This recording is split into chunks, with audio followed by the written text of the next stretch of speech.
What's something that's happened to you that sounds fake but, unfortunately, isn't? Story 1. Years ago, I broke my right foot. After 6 weeks in a boot, I was leaving the orthopedist office boot-free. Just me and my own 2 feet, raw dogging the ground. I was so excited to drive home, now that I was out of that damn boot. And then on the way to the car, I stepped off the curb, rolled my left ankle, and broke it. Reply. Bro turned around, walked right back in and said, "You'll never guess what." Reply 2. I did something similar, stepped off the curb, rolled my ankle. Foot swelled up. Finally went to the have heart problems, so any stress can be bad news. Didn't break it. They could see that I still had scar from an injury back 20 years prior. Don't do it again or you very well could break it. So I left without the boot, didn't give me the option.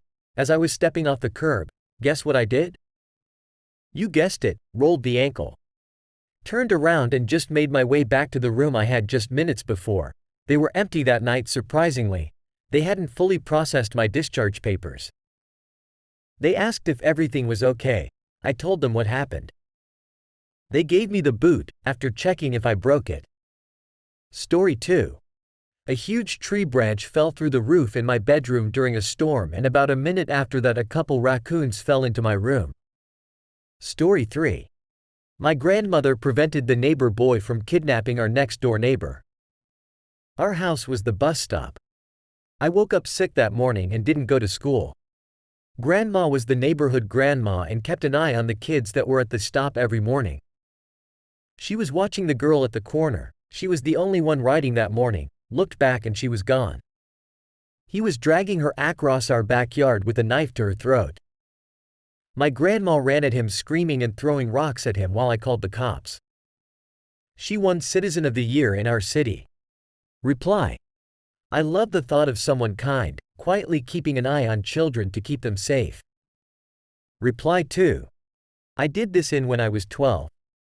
Me and a group of friends were walking home from school and we see our classmate being pulled towards an open van, and we all went in wild attack mode and beat the shit out of the guy and kept our friend from being kidnapped. None of us told our parents until it happened another time and we realized that maybe there were kidnappers hanging around our school. Story 4. I was dragged out of a tent in my sleep by a pack of dingoes on Fraser Island in Australia. I woke up to a weird feeling at my feet and saw that they were chewing on my toes through the sleeping bag. One of them was standing on my hips, stomach, staring me in the face. Now, I'm not a fighter, but I hit him such a punch on the side of the head. Like, a perfect right cross to his cute lil face. He went flying sideways, which spooked all the others, about 4 or 5 of them, and, with a few kicks from my bagged-up legs, they scuttled away. I went back into the tent to find my then GF still asleep and snoring away. The next morning, I went over to our tour guide fella, massive Aussie dude named Tony, and told him what happened, and he asked, "Did you see which one it was?" And funnily enough I did. He had a yellow and blue tag in his ear. They're all tagged on the island, and I remembered because they're the Wicklow colors, where I'm from. And Tony just said, "Aw yeah, that cunt." I ended up punching quite a bit of wildlife in my year there, but Australia definitely started it. Story 5. In 1986, my parents planned a trip to Disney in Florida. A random man tried to kidnap my half-brother by snatching him and running. He was tackled, my brother was safely returned to us, and nothing happened to the guy as he disappeared into the crowd. Fast forward to 1989, in Ohio at a pop-up circus in a field. I was given change to go get a popcorn. A man dressed as a clown approached me and after several long minutes of small talk grabbed me. Bystanders saw the ordeal and a random man with exquisite sideburns chased down this man who had thrown me into his pickup truck and gunned it. Mr. Sideburns and another man were able to pull him from the vehicle and stop the truck as it rolled into a parking lot and hit several parked vehicles. I was fine other than some forehead scrapes from hitting the dash. The clown was not a circus performer or associated with the circus. He was an opportunistic predator. I can't even say either of these events were the worst part of my childhood. Also, fuck clowns. Story 6. Not me but my uncle. He was in Jamaica when his wife, who was doing fitness classes, died due to a perforated bowel from a meal at the resort, and the authorities drove him to an ATM and told him he's going to be suspect number 1 if he doesn't pay them, and he'll never have his wife repatriated to the US. He complied and they took him back to the resort. Unbeknownst to him, T-Pain was also there and caught wind of the situation and worked magic with his connections to keep my uncle safe and bring my aunt home for a funeral, as well as providing his bodyguard protection to my uncle. To this day, almost 2 decades later, they will video chat on holidays like Easter to talk, and in my view that man is a saint to our family. Anytime he's in town they'll meet backstage before one of his concerts and they'll have a big hug. One time he met his family. I will never forget the kindness this man has shown over decades. It's insane. Story 7. I lived in a small quiet town and my house was in a cul-de-sac, so all the neighbors knew each other and we all got along well. One night when I was about 12 years old, I was babysitting my baby brothers, twins. It was bedtime, so we were laying in my mom's bed watching a movie to wind down. Suddenly they both start whining that they want chocolate milk. I was super annoyed because I just wanted them to go to sleep so I could be off the clock, so to speak. Just as we walked through the doorway and out of the bedroom, I heard what sounded like firecrackers going off in the bedroom we just left. I peeked my head back in the doorway and heard a couple more. It sounded like it was coming from the closet, which was about a foot away from me at this point. I called my mom and told her what happened and that I was scared. We didn't go back in the room until she got home.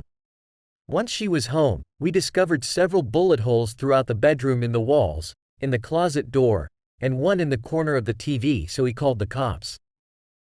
They figured out that our neighbor had been doing some target practice in his garage, and drinking, and his garage wall faced our house. So the bullets entered my mom's bedroom through the wall, just a few inches above her bed, which had no headboard. Right where our heads had been while we were lying there watching the movie. If those little buttheads hadn't bothered me for chocolate milk at that exact moment, things could have been very different. Reply. What became of the drunk idiot neighbor, do you know? That's insanely reckless. I'm so glad you guys weren't hurt. Also, do you have a positive association with chocolate milk now? OP reply. I think he got probation, lost his guns, and possibly his driver's license? It was so long ago. But if I remember correctly, they asked my mom if she wanted to press charges, which would have been more harsh, and she opted not to since he was also pretty much a friend of my mom and stepdad and he felt absolutely sick over it. Which, I don't know that I fully agree with that decision, but her reasoning was basically that it didn't seem fair to ruin his life over what could have happened but thankfully didn't. Story 8. I got hit by lightning while driving my car down the interstate. Completely killed the computer system and totaled the car out. Reply. I've been hit twice. Once turning off a water sprinkler, and once sitting in my living room. TV was destroyed with that one. Story 9. In 2012 I lifeguarded at a beach in Delaware. I was talking with a lady who was drinking a glass of wine on the beach. While telling her she was not allowed to do that, Dave Grohl walked behind me. am a massive fan and knew he would vacation at this beach, but never assumed I would run into him. In the moment of being absolutely starstruck, the lady goes, "Oh, you're a fan of Dave, I see?" Barely able to talk, I said, "Yes, he is a reason I got into drumming." She then said, "Oh, he's my son, you should go say hi."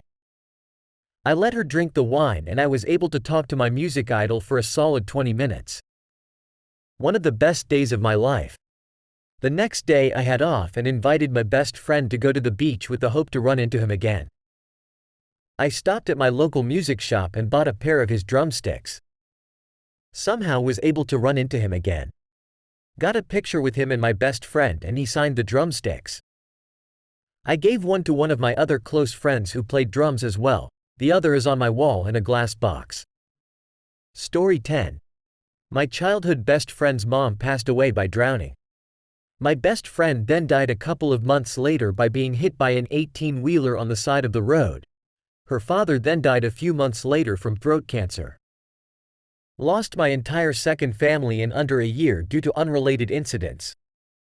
It's been 7 years and I'm still not over it. Story 11. Not mine but a friend's story. When she was about 5 or so, she was at CVS with her dad when someone robbed the store. While the robber is pointing a gun and yelling at everyone to get on the ground, her dad, being an Asian man born in Asia, says, "Happy Halloween," because he thought it was a costume. This happened in November. Story 12. When I was in elementary school, we went on a class trip to one of those old colonial towns to see how life was back then for settlers. During lunch break, I went to the bathroom and a man paid me to take pictures of me in the bathroom. I was really excited to get money. Next thing I knew, I was in a police car, scared out of my mind that I was in trouble. I kept apologizing to the cop while my mom tried to calm me down. I remember crying all night that my principal would hate me because I made the cops come. What an odd memory. Story 13. I was riding my bike around my apartment building as a kid. Ran into some bullies from school. Now as a kid I had a problem with shutting up. I had no idea how, so I pissed them off.